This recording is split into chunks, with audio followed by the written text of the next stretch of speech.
got their first win at home this season. It's a streak that should not be applicable with home teams in the NFL.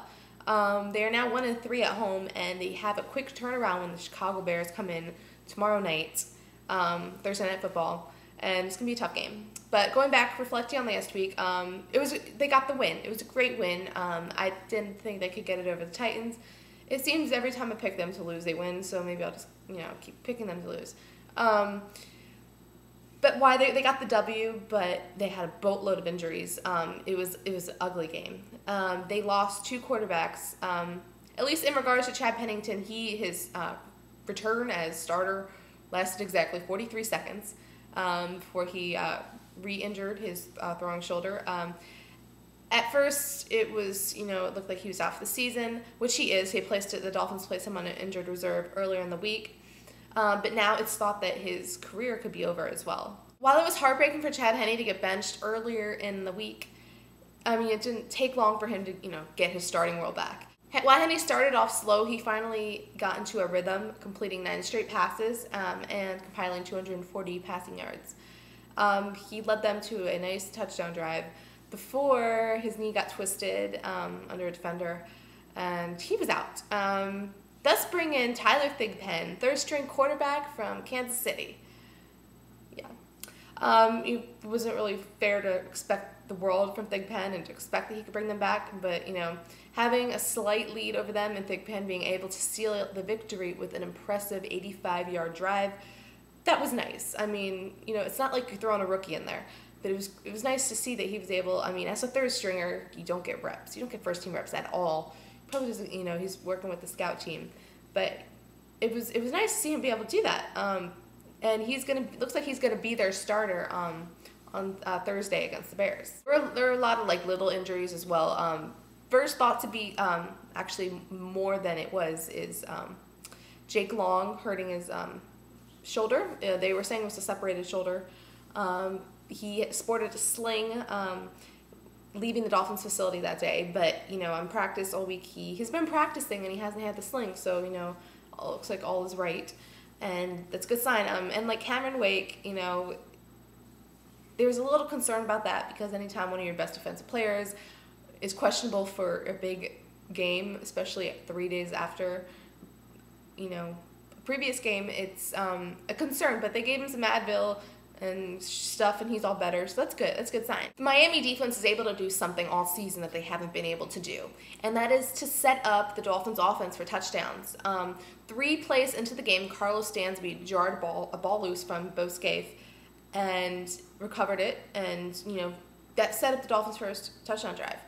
And then you go in later in the game when Jeremiah Bell, punched a ball out, and it kind of bounced behind them for a while until it was recovered on the 13-yard line, which then Chad Henne came in, threw a nice 13-yard pass on the second play of that series, and touchdown Dolphins. That's great. One of the things with the defense getting turnovers is the fact that it's supposed to be an advantage that your offense can go and score from that. It's free points.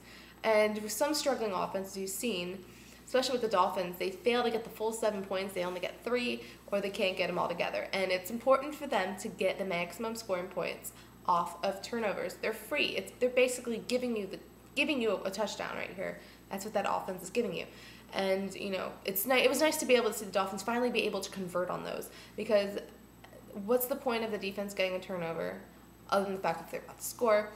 Then if you're not going to take advantage of that and score. After Chad Henne got hurt, you saw the Dolphins reinstate the Wildcat offense with Ronnie Brown, and it actually worked quite well.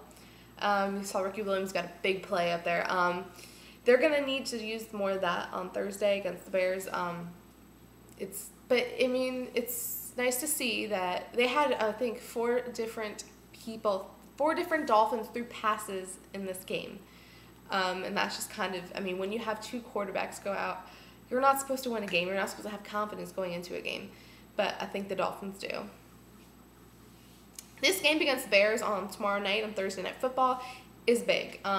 Bears are coming up. The Bears are head of the NFC North. They have a 6-3 record, and their defense is dominating. It should be a concern for the Dolphins offense, especially with Tyler Thigpen, but also it should be an advantage because the Bears haven't seen as much of him this season. And the fact that Tony Sparano was keeping quiet exactly who's going to be starting at quarterback, that we all know is going to be Tyler Thigpen, he was kind of just leaving that up in the air. So the Bears kind of have to prepare for both Thigpen and Henne. But, I mean, Thigpen should most definitely get the start. I think they're going to play some more.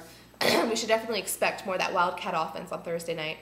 And, you know, maybe expect for the running game to finally get, you know, other than the Wildcat, to get, you know, some production up in there. They're going to need production on offense. They're going to have to keep up with Bears offense at all costs, where this game could be lost. On defense, they're going to need to pressure Jay Cutler. That is the first and foremost rule for any defense facing the Chicago Bears, is pressure Jay Cutler. Pressure that offensive line. Force them to beat you. Though Cutler is known to roll out of the pocket, they're going to have to be aware of that. He's a very athletic, mobile quarterback. They're going to definitely need to have to prepare for that. But guys like Cameron Wake and, you know, I think they can get pressure. I mean, the Vikings, who the Bears played last week, they only brought their front four. You know, they didn't blitz, you know, their safeties or anything. And, you know, I think if the Dolphins do some of that, they're going to have some success in rattling him. And if you rattle Cutler, he tends to make mistakes. But if he's pressure-free, rolling out the pocket, completing throws, he gets into a streak, and that's when you're in trouble. On special teams, I am wondering whether or not the Dolphins are going to kick to Devin Hester. Devin Hester is returning home to Miami, where he played for the Hurricanes, and he is currently tied with Brian Mitchell for the most kickoff/punt returns in the NFL in league history. And, you know, he said that even the team has said that it would be pretty sweet to be able to do that, you know, in Miami, especially where he returned an opening kickoff in the Super Bowl 4 years ago. So, I mean, it's a question of whether the Dolphins, you know, game enough to be able to kick to him and defend him, or are they, you know, gonna just, you know, kick away from him, you know, take the extra yards that are gonna come with kicking the ball out of bounds and all that stuff. I see the Bears winning this football game. I'm not entirely confident in this Dolphins offense that they're going to be able to do enough to win. And at home, they're sketchy. And coming off this win, they're beat up a little, and it's just 3 days later, and it's questionable. So I'm going to go with the Bears to win a close one, 24-17. This has been Alyssa with Dolphins Dish. Have a great night and enjoy the game.